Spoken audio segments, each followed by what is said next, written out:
Welcome to Show and Tell Meg. I'm Megan and I like to make things. And this is my final reveal of my project for Crochet Flip.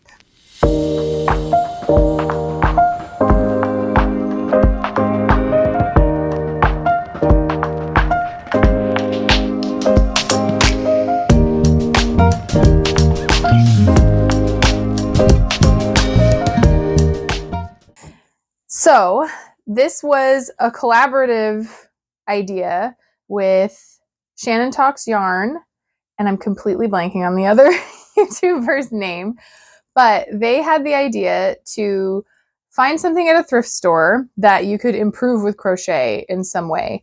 And I saw this, I thought it was a great idea, and I knew I had so many things that I could do this with. And so I decided to try. And I did honestly make a very concerted effort to find something in a thrift store. I was unsuccessful, which is interesting. I am a very avid thrifter. That's the main way I buy my clothing. And I'm always finding things that I'm like, ooh, this would be cool with just a touch of this or change it in this way. And I just didn't find anything that I thought would work. However, I did have this shirt. This shirt was thrifted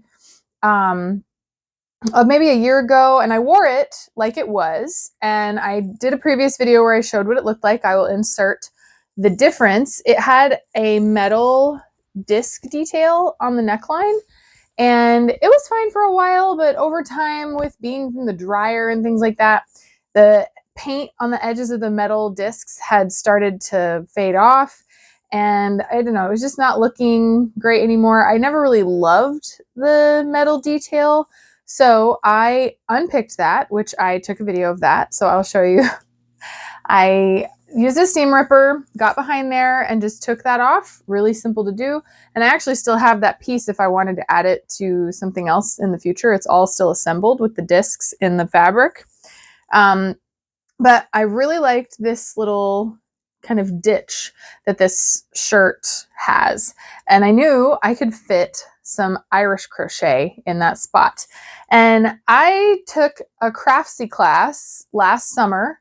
I did the whole Irish crochet class. I never finished my project though. I made a whole bunch of motifs and I watched the video on how to make the mesh to connect it. And so I've always wanted to, but I was just trying to, again, find the perfect or sew the perfect shirt to put these things on. And it just didn't happen. And so I never finished that one. I have plans now. It's going to get done.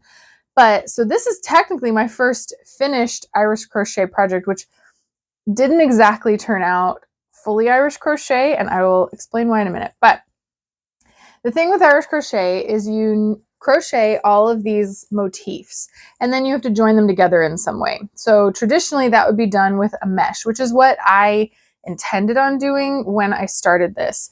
You would edge it. So I have this brown here that I made as an edging. This is done with foundation single crochet, and I just made it long enough to go in the entire area that I needed it to go. And I made all of these flowers and leaves. These are all the patterns that came with that class. I have now branched out and found a lot of other motifs and things, but I just stuck with two, or actually this is all the same flower, just done slightly differently. And then two different leaves, just done in different colors. So kept it simple because then I could be doing other things and kind of mindlessly make these flowers. So I did that over the course of a few nights. Not too difficult to do. It's nice to practice the techniques, always cool. But then it came time to assemble. And I originally planned on doing it Irish crochet style, where I would make like a pattern piece that would go here. And then you would pin it to a board, and then you have to flip it upside down though. And that was where the problem was. I really wanted this particular configuration for the neckline. I had laid these all out to make sure that they would fill it correctly. And I couldn't guarantee with flipping these upside down that I would get them in there to where they would sit where I needed them to. I was really going for kind of an organic feeling with these. Like, yeah, they're the same flower, but they are slightly different. Some of them have 5 petals, some have 6, some have bigger centers, some have smaller centers. And I didn't want it to end up feeling symmetrical with the coloring. Like I didn't want to make it, you know, a red and then 2 blues and then 2 oranges and then reds. Like I wasn't going for any kind of pattern. I was deliberately going for a more organic garden kind of feel. And if I was doing the traditional Irish crochet technique where you would have a pattern piece, pin it onto something upside down, and then connect everything with your mesh, but you need it to be upside down because you're connecting through the back. So that way you don't see all the little connecting joins.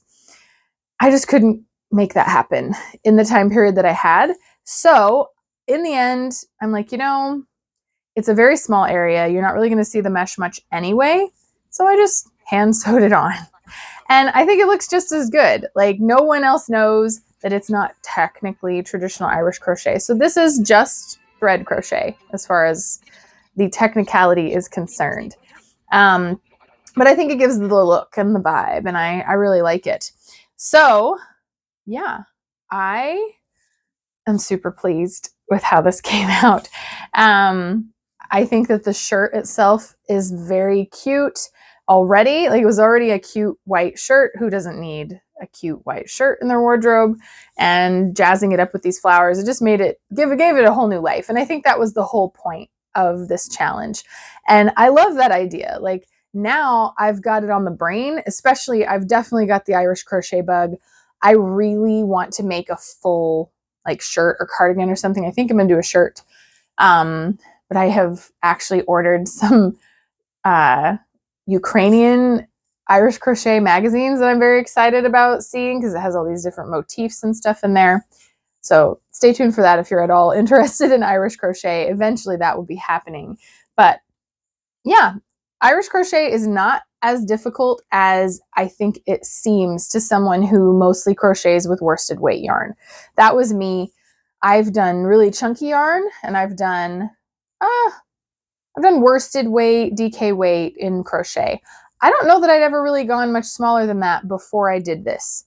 Well, one time I did do a micro amigurumi once, and it was quite the process because I wasn't used to working with that small of yarn.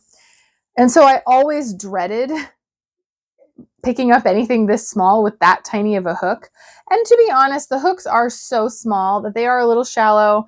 I would slip sometimes, you know, you'd think you had it and you'd pull through and it wouldn't come through with it because you didn't have it angled right. So once I got the hang of that, it was no problem, especially to make this few pieces.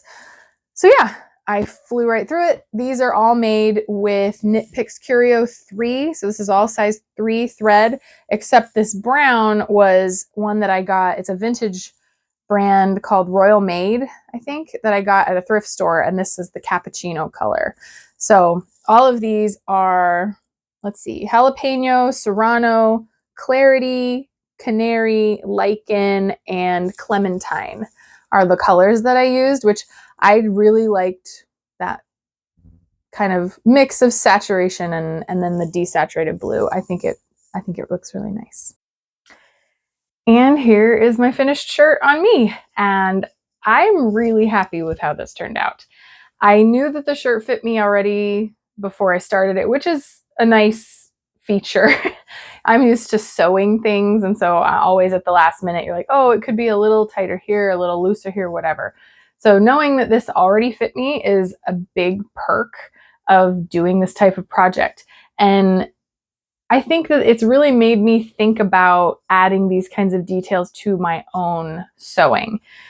So much with sewing, at least in my case, I kind of forget the trim, you know? We pick a fabric, pick a pattern, and it comes out great. But sometimes when you're buying something at the store, the reason that you like the item isn't just because of the pattern and the fabric combination, but the extra details that they add to. You'll have some kind of a trim that they've put, or using non-traditional things like crocheted elements or exposed zippers, things like that. I think when we make things at home, we can lose that in the translation sometimes. So it's really made me look at some of the trims and ribbons and other things that I have collected for the sake of crafting and sewing that I don't even factor in when I'm making things most of the time. So I actually have something else planned already that I want to add Irish crochet to. So it's really gotten me into that mindset of, I could add this little thing here and zhuzh it up a bit. So yeah, I had a lot of fun with this project. It really only took me a few nights to crochet these pieces, and then another, I don't know, I watched 500 Days of Summer while I sewed these on, which actually I guess I could show you. These are just hand sewn, you know, in the easiest possible way. And you can't see it from the front at all. It came out really, really nice. And I know that they're on there securely. I haven't washed it in the washing machine yet, but I'm pretty confident with how I sewed them on that it shouldn't be a problem. So thank you to Shannon Talks Yarn for talking about this challenge in her videos. I look forward to doing more challenges like this, to be perfectly honest. I think it was a really great, like I say, way to look at the things that we purchase. You know, we can take something old and improve it instead of just always buying something new and looking for something that's just like what we want when we can make what we want. So I hope that this was encouraging. I hope that other people will look into doing Irish crochet. I know I've definitely got the bug now. And yeah, I hope you enjoyed this project. I'm glad that it turned out. And if you like this video, please give me a thumbs up. Subscribe if you want to see more content. I am making things all the time, and I look forward to talking with you next time. Have a great day.